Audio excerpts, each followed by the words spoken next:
Hey guys, what's up? I'm going to talk to you about some stuff. It's been a hot minute since I've posted, and I'm going to tell you why.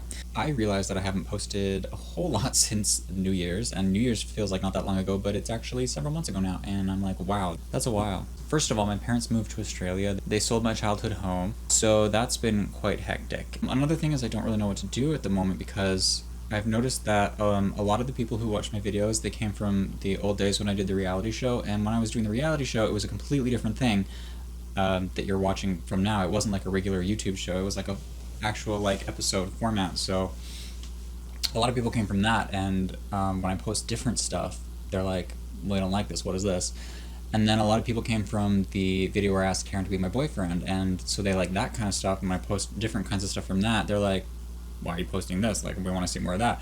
I can't do the reality show anymore because it was just too much work. It took too much time. It was like several months for one episode, and that's not regular enough for YouTube. And asking Taryn out thing, I mean, that's a once in a lifetime thing. I'm not going to be able to do that every week. Obviously, I'll try and post like relationshipy type stuff, but it's hard because like sometimes we're just boring, we're not even doing anything. But like Taryn's a little bit camera shy, so I don't like forcing the camera on him a lot because he gets very quiet, and it's hard for me to carry the conversation between two people. I mean, he enjoys doing it, but he just like, it takes him a while to loosen up and warm up, as I'm sure some of you guys understand.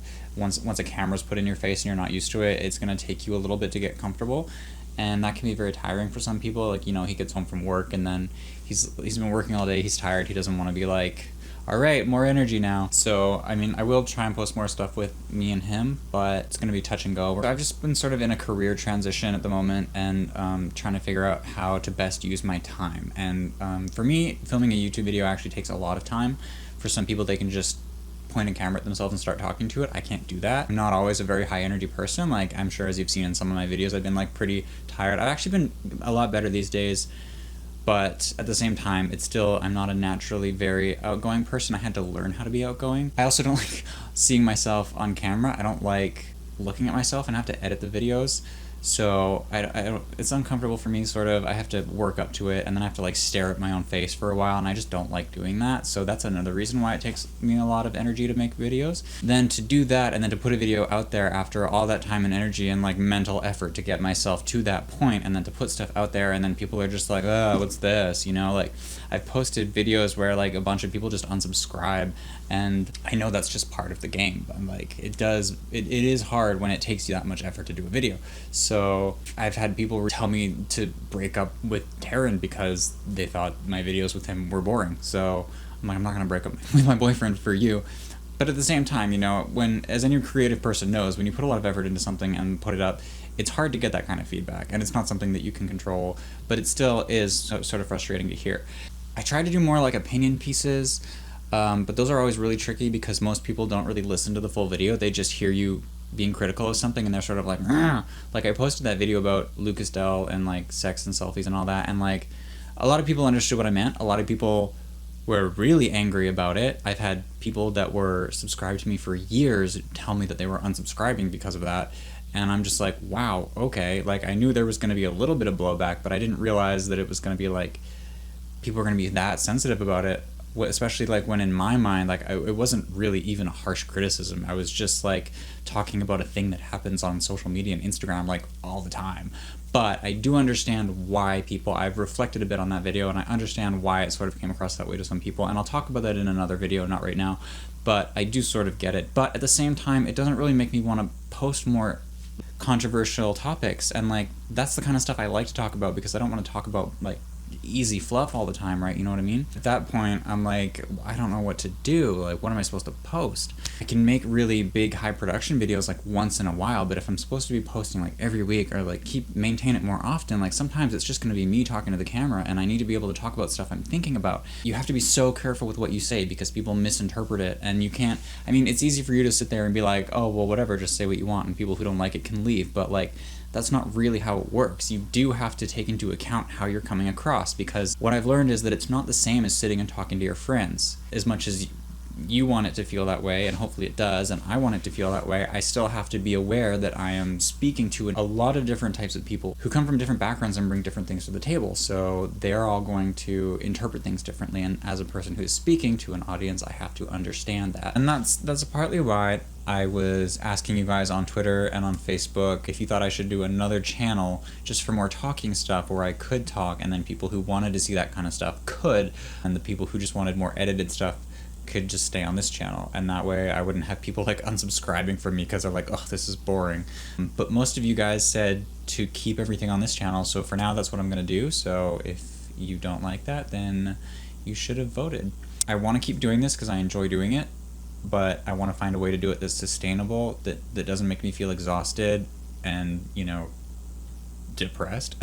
And I'm gonna try and figure out exactly what this channel is going to be about. Oh, and the other thing I've been doing is I'm actually writing a book at the moment. Completely random side tangent. I've been writing a book, a sort of a memoir about when I first came out of the closet and started YouTube and stuff. And a memoir is not an autobiography, so everyone that's like, you're too young to have a memoir. No, a memoir, that's not what a memoir is. A memoir is like a specific theme in a set time. It's not your whole life. That's not what the book's about. Anyways, so I've been working on that, staying up really late, like doing all the planning and the writing and everything like that. So that has taken up a lot of my time and creative energy as well. So again, it's hard for me to put all of my extra effort and time into doing YouTube stuff that takes a lot. Also, I mean, I think a lot of people think that because there are ads on my videos that I make like a lot of money from YouTube. I really don't, especially now with the way that AdSense works. You've probably heard a lot of the bigger YouTubers talking about this. AdSense has changed, so you don't even make as much as you used to now per view. Even the bigger YouTubers are like, yeah, I couldn't afford to live just on this. You know, they also have sponsorships and other stuff, and I don't have sponsorships. I literally just get, you know, like a couple dollars here and there from AdSense. It's literally like, it's such a small amount that if I stopped getting it, I wouldn't even notice. Like, that's how small it is. So if you guys are thinking like, oh, why don't you post more, like it's, you know, paying your bills, like literally no bills are being paid from this. Another thing I wanted to talk about is my frustrations with YouTube, and a lot of people's frustrations with YouTube is that sort of just the way the algorithm works is it rewards clickbaity things, it rewards sexual things, or just really over the top things.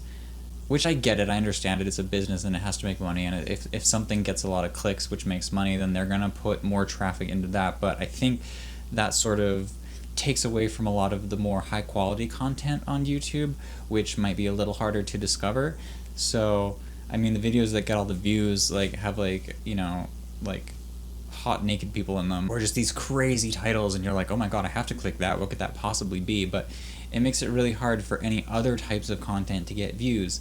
And like, I've just noticed it happening more and more, and I'm sure that a lot of other YouTubers have too, is that if it's not super desperate and clickbaity, it just nobody clicks it. Even your own subscribers don't click it. Like, half the time they don't even see it. Like, I'm sure I've posted stuff and then you guys like didn't even know that I posted it, and same with other YouTubers, is like they post stuff and I'm like, oh, I never saw that. I hate to whinge about it, but that's the reality that we're sort of dealing with here. And it's the same with anything. Like, media and Hollywood has always been like that, because social media is so instant, it's even worse. It's like that on steroids. So as a naturally creative person, I find that very frustrating. That's a very frustrating element of YouTube, and I feel like it cheapens a lot of the work. But again, what are you gonna do? The algorithm is the algorithm. So, and I noticed, because I polled you guys a little while ago asking like what your favorite video was that I'd ever posted, because I was trying to figure out what you like. And like, most of the answers were of videos that did not get very many views, which was surprising to me, but also not surprising, because those were some of my favorite videos too, and they were your guys' favorite videos, but they're just not the ones that get caught up in the algorithm and then get tons of views, because YouTube doesn't push them to other people. For those of you that have stuck around, thank you guys. I will be trying to figure out what to do next, and I do have some video ideas that I'm going to be posting pretty soon, and if you don't like them, then guess you don't like them. Thank you guys for watching, and I will talk to you later, and hopefully see you soon, not in 3 months. Bye.